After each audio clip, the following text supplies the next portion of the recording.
औरंगजेबाची गंमत सांगतो. शहाजहान बादशाह असताना दारा शुकोन एक हवेली बांधली आणि शहाजहानला ती बघायला बोलवली. तिथे गेल्यानंतर शहाजहान, दारा, शुजा, मुराद हे सगळेजण आत गेले. औरंगजेब बाहेर उभा राहिला. थोड्या वेळाने 5-10 मिनिटांनी शहाजहानच्या लक्षात आलं की अरे औरंगजेब नाही आहे इथे. म्हणून त्यांनी कोणीतरी नोकर सैनिक शिपाई होता त्याला सांगितलं की अरे त्याला बोलवू नये. तो गेला खाली. त्यांनी सांगितलं की नाही आहेत म्हणून सांग.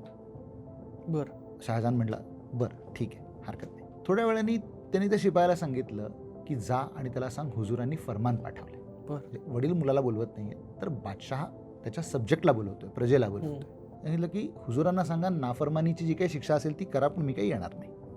बरं. तो शहाजहान वैतागला. ती सगळी हवेली बिवेली बघून खाली आल्यानंतर शहाजहानने औरंगजेबाला विचारलं इतकी सुंदर हवेली बांधली आहे, तू का नाही आलास बघायला, काय झालं? म्हणजे इतकं म्हणजे की नाफरमानीची काय शिक्षा असेल ती द्या, पण मी येणार नाही. औरंगजेब म्हणला तुम्ही बघितलं का हुजूर, हवेली छान बांधली आहे, दार एकच बांधले, सगळ्यांना आत कोंडून मारून टाकलं असतं तर. शपथ.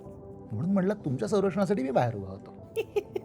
आणि औरंगजेब असं आपल्या बापाला म्हणाला की तुमची काळजी म्हणून मी बाहेर उभा होतो. तर पुढं औरंगजेब आपल्या बापाशी काय आणि कसं वागला हे जग जाहीर आहे.